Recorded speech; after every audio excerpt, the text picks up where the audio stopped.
اعوذ باللہ من الشیطان الرجیم بسم اللہ الرحمن الرحیم یا نساء النبی لستن کأحد من النساء ان اتقیتن فلا تخضعن بالقول فیطمع الذی فی قلبی مرض وقلن قولا معروفا وقرن فی بیوتکن ولا تبرجن تبرج الجاہلیۃ الاولی وَأَقِمْنَا الصَّلَاةَ وَآتِينَا الزَّكَاةَ وَأَطِعْنَا اللَّهَ وَرَسُولَهُ۔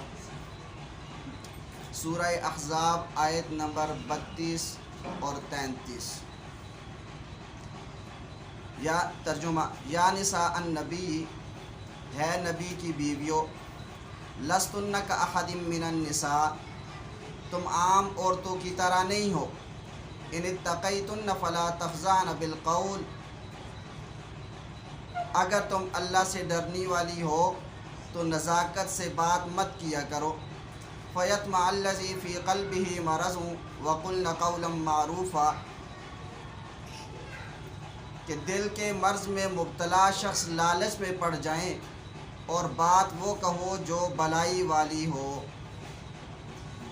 وقرن فی بیوتکن، اور تم اپنے گھر میں رہو، ولا تبرجن تبرج الجاہلیۃ الاولی، اور قدیم جاہلیت کی طرح بناؤ سنگار نہ دکھاتی پھرو، وَأَقِمْنَا الصَّلَاةَ، اور نماز قائم کرتی رہو، وَآتِينَا الزَّكَاةَ، زکوٰۃ دیتی رہو، وَأَطِعْنَا اللَّهَ وَرَسُولَهُ، اور اللہ اور اس کے رسول کی اطاعت کرو یا کرتی رہو۔ دیکھیں، اس آیت کے اندر اللہ تعالیٰ نے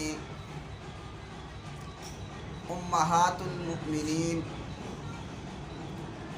ازواج مطہرات رضی اللہ تعالی عنہن کی کے فضائل کو بیان فرمایا ہے کہ آپ عام عورتوں کی طرح عورتیں نہیں ہو، لہذا آپ باقی جو عورتیں ہیں ان سے افضل ہو۔ افضل ہونے کی وجہ یہ نہیں کہ تم نے اعمال اچھے کیے ہوئے ہیں، اعمال بھی بہرحال اچھے تھے، لیکن یہاں پر جو افضل ہونے کی وجہ ہے وہ اس وجہ سے کہ آپ نبی علیہ الصلاۃ والسلام کی ازواج ہو، تو اس وجہ سے آپ عام عورتوں کی طرح عورتیں نہیں ہو۔ تو اس میں ازواج مطہرات کو کچھ ہدایات دی گئی ہیں، ان میں سے ایک یہ ہے کہ ان اتقیتن فلا تخضعن بالقول فیطمع الذی فی قلبہ مرض وقلن قولا معروفا۔ نمبر ایک یہ ہے کہ جب تم سے کوئی سوال کرے، چاہے وہ مسئلے کی صورت میں ہو، چاہے کسی اور چیز کا سوال ہو، تو تم جس وقت بات کرو تو بات کرنے میں نرمی نہ اختیار کرو، بلکہ لہجے کو تھوڑا سخت کر کے بات کرو، تاکہ جس کے دل کے اندر بیماری ہے، مرض ہے، تو وہ اپنی مرض کو نہ دکھا سکے۔ نمبر 2 فرمایا وَقَرْنَ فِي بُيُوتِكُنَّ، حضرت تھانوی رحمۃ اللہ علیہ نے وَقُلْنَ قَوْلًا مَعْرُوفًا کا ترجمہ کرتے ہوئے فرماتے ہیں، اور قاعدے کے موافق بات کرو، اور لفظ قاعدہ کے بعد قوسین میں لفظ عفت کو حضرت تھانوی رحمۃ اللہ علیہ نے بڑھا دیا۔ کیا مطلب؟ یعنی قاعدہ عفت کے موافق کرو، یعنی جس طریقے سے پاک دامن عورتیں بات کرتی ہیں تم بھی ان کی طرح بات کرو۔ دیکھو کتنا پیارا ترجمہ فرمایا ہے۔ نمبر 2 وَقَرْنَ فِي بُيُوتِكُنَّ، اور تم اپنے گھروں کے اندر ہی رہو، بغیر کسی ضرورت کے گھر سے نہ نکلو۔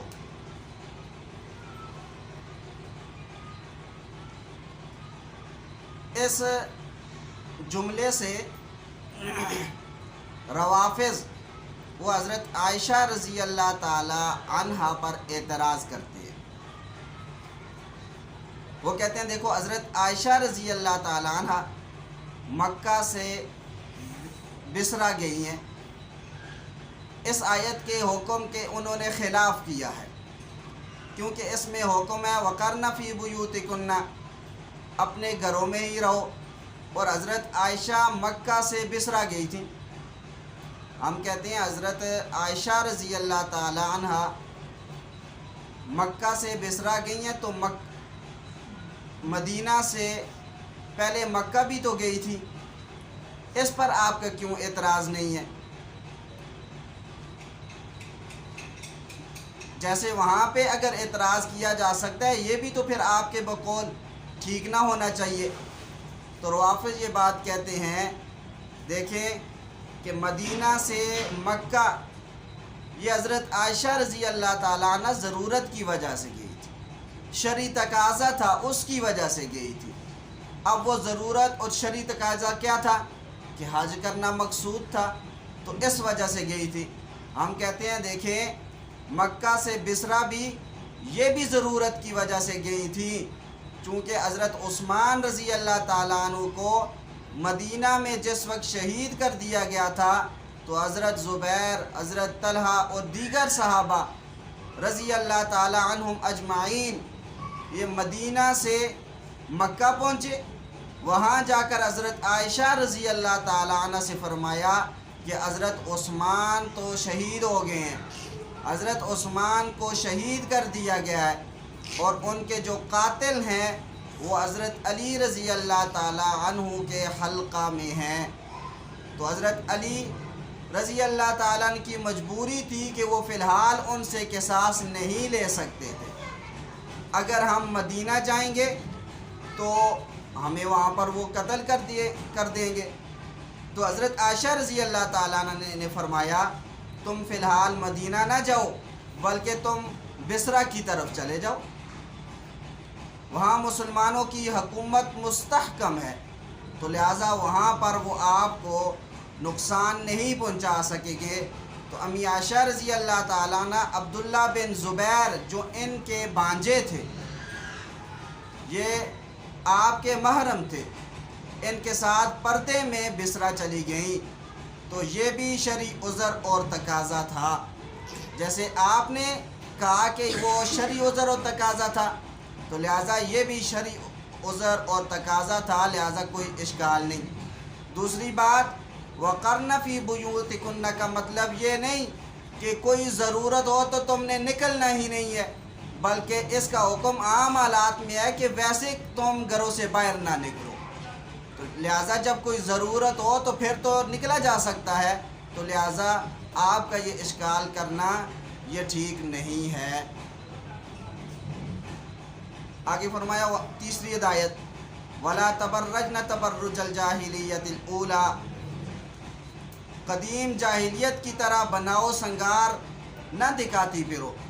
زمانہ قدیم میں ایسے ہوتا تھا کہ عورتیں گھر سے جب باہر جاتی تھی تو وہ بناؤ سنگار کر کے نکلتی تھی، تو اس وجہ سے فرمایا کہ تم نے ایسا نہیں کرنا۔ بلکہ دور حاضر کو اگر دیکھا جائے تو دور حاضر کے اندر یہ بیماری ہماری مسلمان عورتوں کے اندر بھی ہے، گھر میں رہیں گی تو کوئی بننے کی ضرورت ان کو نہیں پڑتی، ایسے لگتی ہیں جیسے یوں سمجھیں کہ گھر میں کوئی کام کرنے والی عورت ہے۔ لیکن جب کسی شادی پہ جانا ہو، بازار جانا ہو یا کسی اور ضرورت کی طرف جانا ہو تو پھر اچھے سے اچھا کپڑا پہنیں گی، میک اپ وغیرہ کریں گی، یہاں تک کہ پھر بازار جائیں گی۔ اب خود اندازہ لگا لیں، اللہ کے نبی صلی اللہ علیہ وسلم نے فرمایا لعن اللہ الناظر والمنظور الیہ، اللہ ایسی عورت پہ لعنت فرماتا ہے جو باہر جائے اور صحیح بن کے جائے۔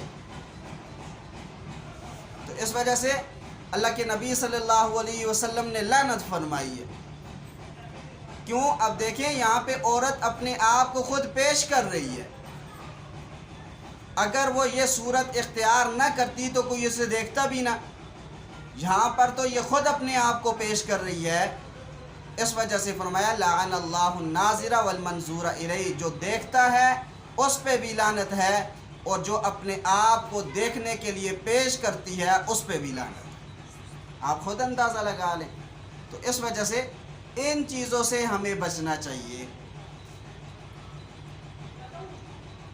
اسی طریقے سے حدیث مبارک کے اندر آتا ہے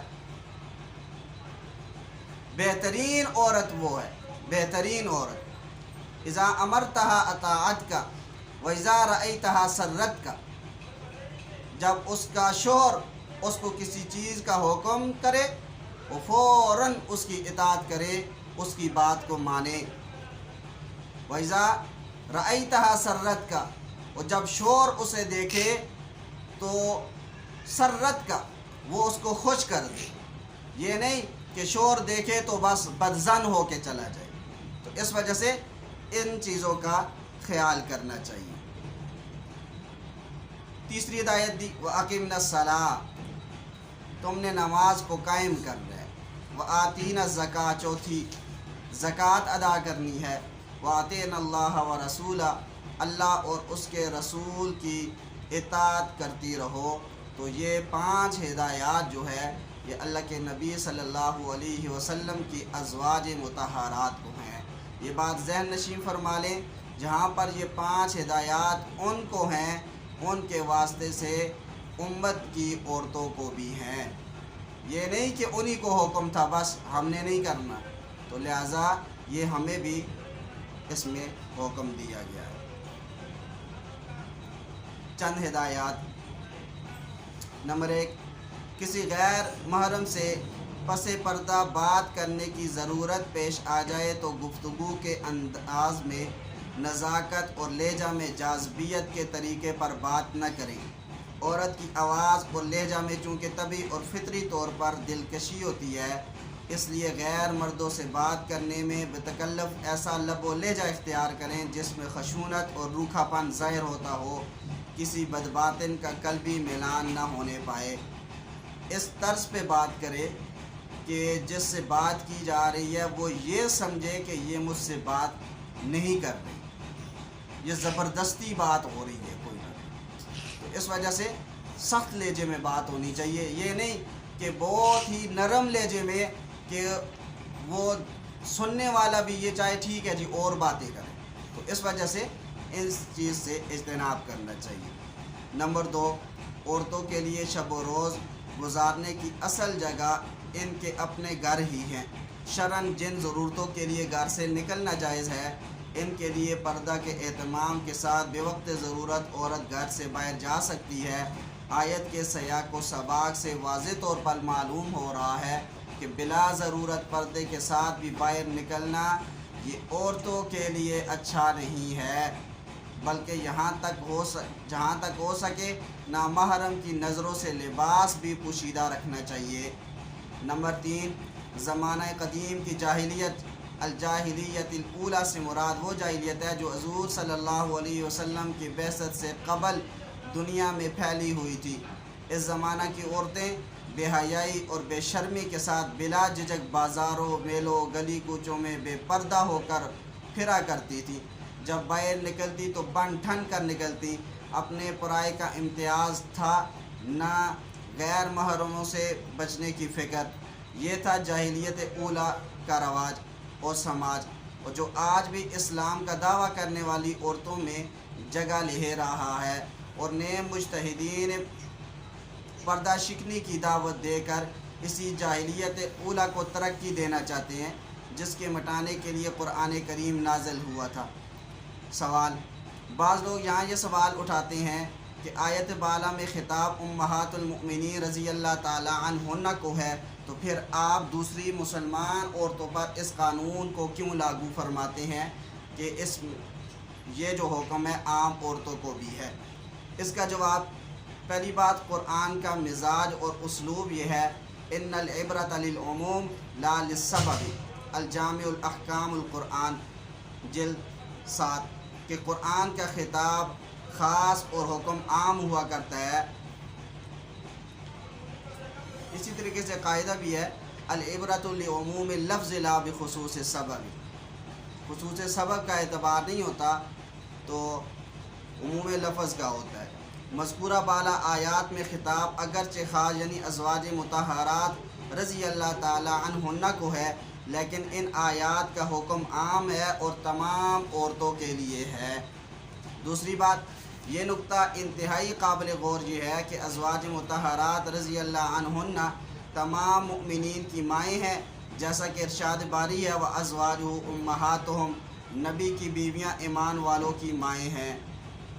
جب ازواج مطہرات کو یہ حکم دیا گیا کہ اپنے گھروں ہی میں رہا کریں اور جاہلیت اولیٰ کے دستور کے مطابق باہر نہ نکلا کریں، تو امت کی دوسری عورتوں کے لیے بے پردہ ہو کر باہر نکلنا کیوں کا درست ہوگا۔ تیسری بات، شرف اور احترام کے باعث امت کی نظریں جن مقدس خواتین پر نہیں پڑ سکتی تھی، یعنی امہات المؤمنین، جب ان کو بھی گھروں میں رہنے کا حکم دیا گیا تو جن عورتوں کی طرف قصداً نظریں اٹھائی جاتی ہوں وہ خود یہ عورتیں بھی مردوں کو اپنی طرف مائل کرنے کا ارادہ رکھتی ہوں۔ جیسا کہ آج کل یہ وبا بہت زیادہ ہے تو ان کو جاہلیت اولیٰ کے طریقے پر باہر نکلنے کی کیسے اجازت ہوگی؟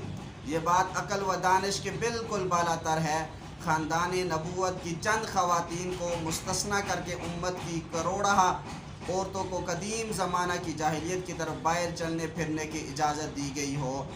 چوتھی بات کہ مذکور بالا آیات میں جو احکام دیے گئے ہیں یہ فساد کے ذرائع کو روکنے کے لیے ہیں، اور یہ بات بالکل ظاہر ہے دوسری عام عورتیں ان ذرائع سے روکے جانے کی زیادہ محتاج ہیں، اس لیے عام عورتوں کو ان احکام سے مستثنیٰ کرنا جہالت کے سوا کچھ نہیں ہے۔ دوسری چیز ہے حدیث مبارک، مشکات کے اندر یہ روایت موجود ہے۔ حضرت انس رضی اللہ تعالیٰ عنہ اس کے راوی فرماتے ہیں اللہ کے نبی صلی اللہ علیہ وسلم نے فرمایا المرأۃ اذا صلت خمسہا، عورت اگر 5 نمازیں پڑھے، وصامت شہرہا، اور 1 مہینہ روزے رکھے رمضان کے، وَأَحْسَنَتْ فَرْجَهَا، اور اپنی عزت کی حفاظت کرے، وَأَطَاعَتْ بَالَهَا، اور اپنے شوہر کی اطاعت کرے، فَلْتَدْخُلْ مِنْ أَيِّ أَبْوَابِ الْجَنَّةِ شَاءَتْ، تو جنت کے دروازوں میں سے جس سے چاہے داخل ہو جائے۔ یہ اللہ کے نبی صلی اللہ علیہ وسلم نے فرمایا۔ آپ خود اندازہ لگا لیں یہ کتنی بڑی خوشخبری ہے ان عورتوں کے لیے کہ نمبر 1 وہ 5 وقت کی نماز کی پابندی کریں، نمبر 2 سال میں 1 مہینہ آتا ہے رمضان کا، اس میں روزے رکھیں، نمبر 3 کہ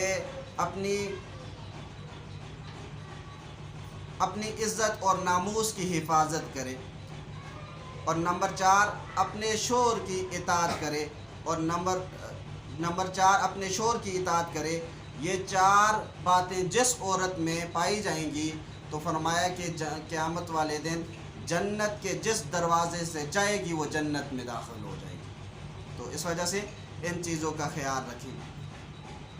نمبر 3 عقیدہ، بقیہ علامات قیامت کا بیان۔ ٹھنڈی ہوا کا چلنا، دابۃ الارض کے نکلنے کے کچھ عرصے بعد ایک ٹھنڈی ہوا چلے گی جس سے تمام اہل ایمان اور اہل خیر مر جائیں گے، یہاں تک کہ اگر کوئی مومن کسی غار یا پہاڑ میں چھپا ہوا ہوگا تو وہاں بھی یہ ہوا پہنچے گی اور وہ شخص اس ہوا سے مر جائے گا۔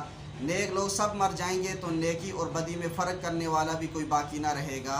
صحیح مسلم جلد 2 کے اندر یہ روایت ہے۔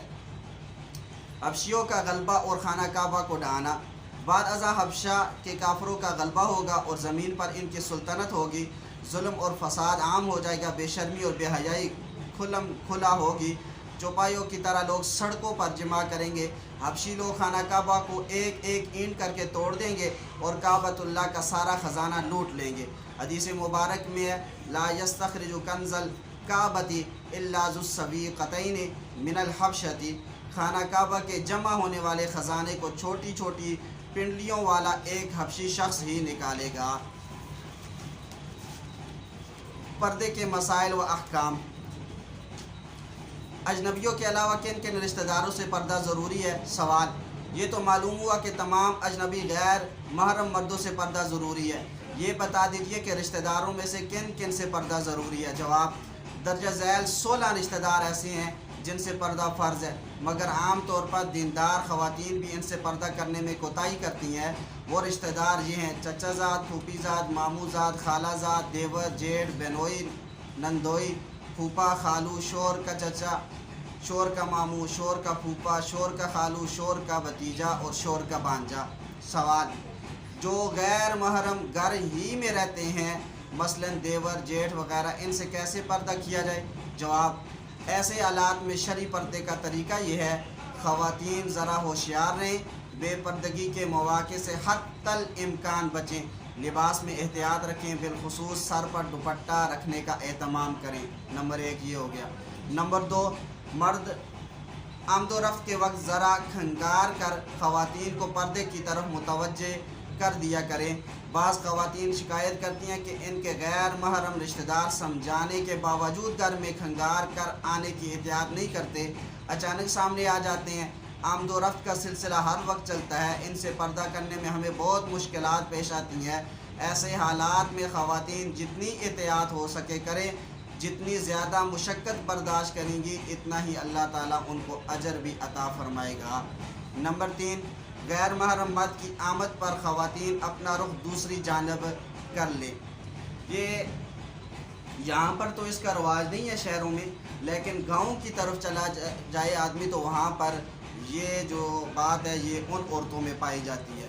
مرد دور سے ہی آ رہا ہو تو وہ ایک جانب ہو کے اپنا چہرہ دوسری طرف پھیر کے وہ کھڑی ہو جاتی ہے۔ نمبر 4، اگر رخ دوسری جانب نہ کر سکے تو سر سے دوپٹہ سرکا کر چہرے پر لٹکا لیں۔ نمبر 5، شدید ضرورت کے بغیر غیر محرم سے بات نہ کریں۔ نمبر 6، کسی غیر محرم کی موجودگی میں خواتین آپس میں یا اپنے محارم کے ساتھ بے حجابانہ، بے تکلف کی باتوں اور ہنسی مذاق سے پرہیز کریں۔ نمبر 7، ان احتیاطوں کے باوجود اگر کبھی اچانک کسی غیر محرم پر نظر پڑ جائے تو معاف ہے، بلکہ اسی طرح بار بار بھی نظر پڑتی رہے، 1000 بار اچانک بے اختیار سامنے ہو جائے تو بھی سب معاف ہے، کوئی گناہ نہیں۔ رب کریم کا بہت بڑا کرم ہے، مگر اس کی مہربانی اور معافی کو سن کر نہ ڈر اور بے خوف نہ ہو جائیں۔ جس حد تک احتیاط ہو سکتی ہے اس میں ہرگز کوتاہی نہ کریں، ورنہ خوب سمجھ لیں جس طرح وہ رب کریم شکر گزار اور فرمانبردار بندوں پر مہربان ہے، اسی طرح نہ قدروں، نہ شکروں اور نافرمانوں پر اس کا عذاب بھی بہت سخت ہے۔ سوال: منہ بولے بیٹے یا بھائی کا کیا حکم ہے؟ بعض خواتین کسی کو منہ بولا بیٹا یا بھائی بنا لیتی ہیں، کیا اس سے پردہ ساقط ہو جاتا ہے؟ ہرگز نہیں ہوتا، اس سے ہرگز پردہ ساقط نہیں ہوتا۔ منہ بولے بیٹے یا بھائی کا حکم بالکل ویسا ہی ہے جیسا کہ اجنبی مرد کا ہے۔ سوال: بعض خواتین کہتی ہیں کہ ہم نے تو اپنے دیوروں کو بچپن سے پالا ہے، ہم تو ان کی ماں جیسی ہیں، اب ان سے کیا پردہ؟ اسی طرح بعض مرد کہتے ہیں فلاں لڑکی تو میری بیٹی کی طرح ہے، یا بعض خواتین کہتی ہیں فلاں شخص تو ہمارے ابا کی عمر کا ہے، اس سے بھلا کیا پردہ؟ تو کیا ایسا کہنا درست ہے؟ جواب: ہرگز نہیں، ایسا کہنا بالکل یہ درست نہیں، نہ ہی ایسی باتوں سے پردے کا حکم معاف ہو سکتا ہے۔